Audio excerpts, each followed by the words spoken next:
बाबर आजम वापस आ रहा है एशिया कप में, आपको पता है? मैं कहा कौन बाबर आजम बे? कहता है अपना बॉबी भाई। मैंने उसकी शक्ल देखी, मैं कहा इधर आ। कहते जी, मैं कहा मुंह सूंगा। कहता है फारूक भैया क्या मजाक कर रहे हैं यार, मुसलमान हूं। मैं कहा वो तो बात ठीक है, लेकिन ये कहां की कोड़ी लेकर आए तुम, बाबर आजम वापस आ रहे हैं। हमारे पास एक पोस्टर बॉय था बाबर आजम, बट अनफॉर्चुनेटली बाबर आजम ने जिस तरह की रिसेंटली परफॉर्मेंस दी है, जो उनकी फॉर्म है, जो उनके हवाले से प्रॉब्लम्स हैं जिनमें वो घिरे हुए हैं, वो उनकी रास्ते की सबसे बड़ी रुकावट बने हैं। रिजवान बोलते रह गए सारे कि यार नहीं उतारो इसको कप्तानी से, आपकी टीम बहुत अच्छी चल रही है। सबसे पहली चीज, रिजवान सीपीएल में बिक गए। एक नया प्रोपेगेंडा शुरू हुआ कि जी रिजवान इसलिए बिक गए क्योंकि बाबर आजम ने मना कर दिया, क्योंकि उनको क्रिकेट बोर्ड ने बोला है कि आप एशिया कप की स्क्वाड की स्टैंड बाय में हैं, तो आप जरा इंतजार कर जाएं, आप कोई साइन ना करें, कहीं कमिट ना करें, आप बिल्कुल फ्री बैठें, आप एशिया कप में आ सकते। मतलब Babar Azam out of form है, ये बात मुझे पता है। बाबर आजम इस टूर्नामेंट में ना खेले, ये सपोर्ट है, लेकिन यार वो इतना टुल्ला नहीं है कि वो इंतजार में बैठा हुआ है कि जी जैसे आप बस के स्टैंड बाय पे नहीं, वो बस स्टैंड पे इंतजार कर रहे होते हैं कि अगली जो खाली बस आएगी उसमें मैं बैठ के जाऊंगा। उसको टेलीफोन करके या लोगों से बात करके अपनी सिफारिश नहीं करवानी, उसको कम बैक करना है और बड़ा स्ट्रॉन्ग कम बैक करना है। वेस्ट इंडीज में आपने देखा 3 वनडे मैचेस मिले, वहां पर कोई बड़ी इनिंग्स नहीं आ सकी। न्यूजीलैंड में 3 वनडे मैचेस बाबर ने खेले, ठीक है वहां पर 2 50s थी, लेकिन पाकिस्तान भी वो तीनों तमाम वनडे मैचेस हार गया था। पहली चीज की स्टोरी क्या चल रही है वो सुन लो। स्टोरी सर ये चल रही है कि एशिया कप के जो रिजर्व खिलाड़ी है ना, उसमें बाबर आजम को इंक्लूड किया जाए। ठीक है, कर सकते हैं, वो कोई दिक्कत नहीं है। एक आधा और ऊपर ले जाएं, 17 पहले ही अनाउंस है, एक आधा और ऊपर ले जाएं तो उसका खर्चा पीसीबी को उठाना पड़ेगा, वो पीसीबी के लिए कोई इतना मसला नहीं है, इंक्लूड किया जा सकता है। अब स्टोरी ये है कि जी बाबर आजम को रिजर्व खिलाड़ियों में शामिल किया जाएगा। ये सारी game as per social media और एज पर कुछ जर्नलिस्ट, ये सारी गेम चला कौन रहा है? जो ये सारी गेम चला रहा है उस बंदे का नाम है जावेद अफरीदी, जो कि पेशावर ज़ल्मी का ओनर है जी। अब रिजवान को कहां एडजस्ट करें? किधर? ठीक है, ओपनर करें एडजस्ट, कहां करें? अब बात ये है क्योंकि नंबर 3 और नंबर 5 ये मोस्ट क्रिटिकल नंबर्स हैं T20 के। एक को रना बॉल खेलना है 3 पे, एक 1 बाउंड्री के साथ, रना बॉल एंड बाउंड्री, एक को खेलनी बाउंड्री है। हर तरफ से बहस हो रही है, शोएब अख्तर से लेकर जितने बड़े खिलाड़ी हैं, राशिद लतीफ हो गए, सब हो गए, सब आपको ये बता रहे हैं कि भाई अगर कुछ दायां बायां हो गया तो बाबर आजम की कमी आपको एशिया कप में महसूस होगी। पहले ही होश के नाखून ले लो और बाबर आजम को टीम के अंदर शामिल कर लो एशिया कप के स्क्वाड में। रिजवान के ऊपर तो अब बात ही नहीं हो रही। रिजवान को भी अंदाजा हो गया कि मेरी कहानी खत्म हो गई, वो अब सीपीएल खेलने जा रहे हैं। रिजवान ने सीपीएल खेलने का फैसला कर लिया, उनका वहां मुआहदा हो गया, तो वो तो अब वहां पे जाएंगे वेस्ट इंडीज में सीपीएल खेलने के लिए। लेकिन बाबर आजम अभी भी यहीं पे मौजूद है। तो क्या बाबर आजम की एशिया कप के स्क्वाड में वापसी हो सकती है? देखिए इस वक्त तो सोशल मीडिया में इस पर बहुत बात हो रही है, ये खबर तो ब्लेम क्या देते रहे ये मैं आपको बताऊं, ये पाकिस्तान क्रिकेट का एक हिस्ट्री बन चुकी है कि क्रिकेट बोर्ड के ऊपर कोई उंगली नहीं उठाता, सिलेक्टर्स के ऊपर कोई उंगली नहीं उठाता, कोचेस के ऊपर कोई उंगली नहीं उठाता, लगा दिया जाता है प्लेयर्स के पीछे।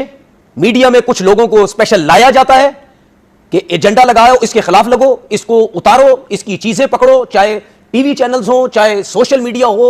मतलब ये जो फैंस हैं ये बाबर को इस तरह दुनिया को बताना चाह रहे हैं कि अब वो ऐसा प्लेयर है कि जिसके पास ना कैटेगरी ए है और उसको आपने स्टैंड बाय पे बिठाया हुआ कि इंतजार कर लो, कोई कमिट ना करना, हो सकता है तुम आ जाओ टीम के अंदर। ये सरासर एक नमूनागिरी है। बाबर को तो टेक्निकली सब ये बोलना चाहिए और जो रूट की मिसाल देनी चाहिए। बाबर के अब तक T20 क्रिकेट में 128 मैचेस हैं, 4235 रन है, जो कि बहुत रन है। 39.83 का एवरेज है, 129.22 का स्ट्राइक रेट है, 9 सेंचुरीज हैं और 29-50 है। आ गए हैं सारे बैड न्यूज सुनने के लिए आ गए हैं। बताता हूं आपको बैड न्यूज। आप खुद डाल लिए ना, तुम भी आ जाओ, तुम भी आ जाओ, तुम भी आ जाओ। अब गलाना किसको है? बिल्कुल, अगर एक मैच ऊपर नीचे हुआ ना तो दोनों को ब्लेम आ जाएंगे, फिर वही डिबेट शुरू हो जाएगी, फिर उन पे प्रेशर आ जाएगा, फिर ये कहोगे कि नहीं यार आप उदय के साइम के साथ जाती है। नमस्कार दोस्तों, स्वागत है आपका मेरे एक नए वीडियो में। दोस्तों एशिया कप को लेकर के काफी हाइप बनती चली जा रही है। एक तरफ भारत ने अपनी शानदार जबरदस्त टीम घोषित कर दी है, दूसरी तरफ पाकिस्तान ने गड्ढा और कूड़ा टीम घोषित करी है। सबसे बड़ी बात यह रही कि इनके जो गड्ढा और कूड़ा खिलाड़ी थे बाबर आजम, मोहम्मद रिजवान और नसीम शाह, इनको बाहर कर दिया गया। लेकिन पाकिस्तान की मीडिया में र्यूमर ही मान सकते, अफवाह ही मान सकते हैं कि पाकिस्तान की मीडिया में चल रहा है कि एशिया कप में बॉबजी द किंग मतलब कि बाबर आजम की वापसी हो सकती है, या यूं कहें कि वापसी हो गई है। अब इसके पीछे कितनी सच्चाई है तो पाकिस्तान की मीडिया ही ये कंफर्म करेगी। चलिए वीडियो देखते हैं, क्या ये महज एक अफवाह है, क्या ये कंफर्म न्यूज है कि बॉबजी द किंग की वापसी एशिया कप में हो सकती है? इसके पीछे की पूरी सच्चाई जानते हैं और मैं मिलता हूँ वीडियो के अंत में। ये सारी गेम चला कौन रहा है? जो ये सारी गेम चला रहा है उस बंदे का नाम है जावेद अफरीदी, जो कि पेशावर ज़ल्मी का ओनर है। ठीक है, बाबर आजम पीएसएल में किस टीम के जनाब कप्तान है पेशावर ज़ल्मी के। तो कहा जा रहा है कि जावेद अफरीदी ने ये सारी गेम बिछाई है, सारी फील्डिंग सेट की है कि रिजर्व खिलाड़ियों में बाबर आजम आएगा एशिया कप के, फिर उसके बाद कोई खिलाड़ी जख्मी होता है तो बाबर आजम को एशिया कप में इंक्लूड कर लिया जाएगा और बाबर आजम एशिया कप खेलेगा। इसमें साथ इस चीज़ को, इस स्टोरी को ना मजीद स्ट्रॉन्ग करने के लिए एक सेकंड स्टोरी भी इसमें एड अप की जा रही है कि सीपीएल की फ्रेंचाइजीज ने, एक नहीं मल्टीपल फ्रेंचाइजीज ने बाबर आजम को ऑफर की कि आप सीपीएल हमारी तरफ से आकर खेलें, लेकिन पीसीबी ने मना कर दिया बाबर आजम को कि नहीं आप मत जाएं, हम आपको कंसिडर कर रहे हैं फॉर एशिया कप, तो अगर आप सीपीएल के लिए खेलने चले गए तो फिर हमारे लिए आपको ना जिसे कहते हैं एशिया कप में डालना मुश्किल हो जाएगा। ठीक है, ये है स्टोरी जो चल रही है।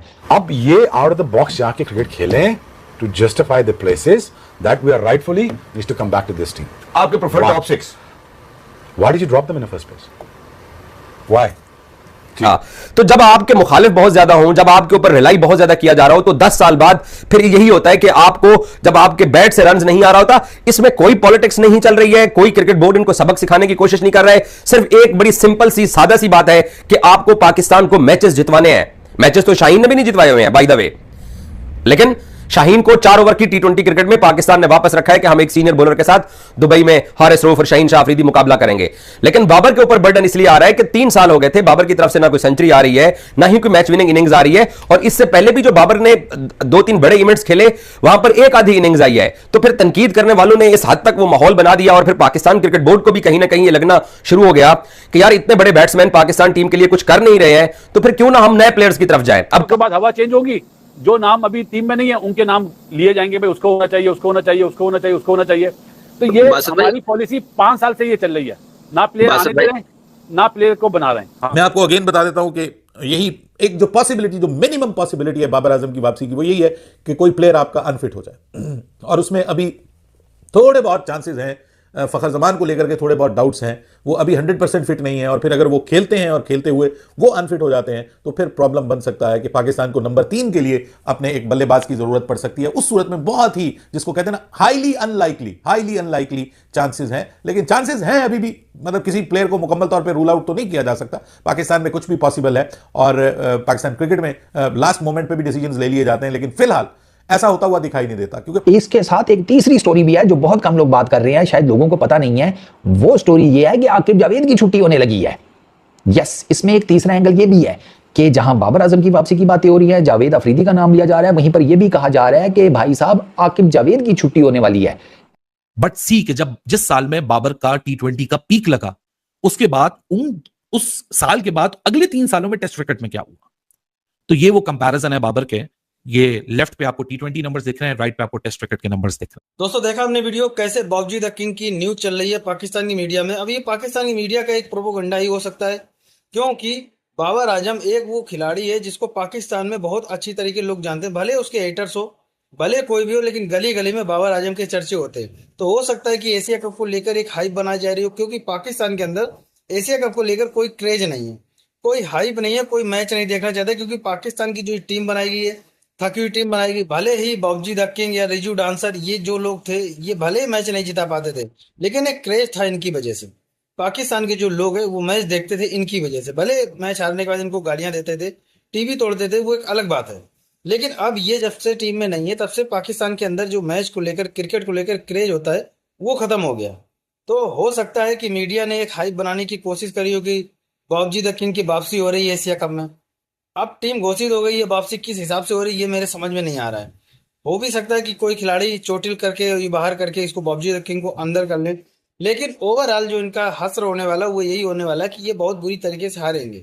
भारत के खिलाफ तो ये हारेंगे, बाकी टीमों के खिलाफ भी ये हारेंगे, क्योंकि इनका मोरल जो बिल्कुल डाउन है। खिलाड़ी कोई फॉर्म में है नहीं, खिलाड़ी कोई सुपरस्टार, कोई टॉप क्लास के खिलाड़ी है नहीं इनके पास, सब एवरेज से भी नीचे खिलाड़ी इनकी टीम में है। बाकी दोस्तों आप लोगों ने इनका कुछ दिनों से, कुछ महीनों से प्रदर्शन जो देखा होगा, बांग्लादेश में टी20 सीरीज हार के आए, उसके बाद न्यूजीलैंड, ऑस्ट्रेलिया, हर जगह से हार रहे हैं। आखिरी सीरीज अभी वेस्ट इंडीज के खिलाफ 3 टी20 मैचों की सीरीज में जैसे तैसे करके जीते हैं, मतलब ताबड़तोड़ तरीके से, एक तरफा नहीं जीते। एक टी20 उसमें भी हार गए वेस्ट इंडीज से। वेस्ट इंडीज की बिल्कुल नई नवीली टीम खेल रही थी। तो दोस्तों बाकी आप लोग क्या समझते हैं कृपया करके कमेंट करके बताइएगा, और अभी तक आपने चैनल नहीं सब्सक्राइब किया तो कृपया चैनल सब्सक्राइब करें, वीडियो को लाइक करें, वीडियो शेयर करें। मिलता है नेक्स्ट वीडियो में, तब तक के लिए जय हिंद, वंदे मातरम।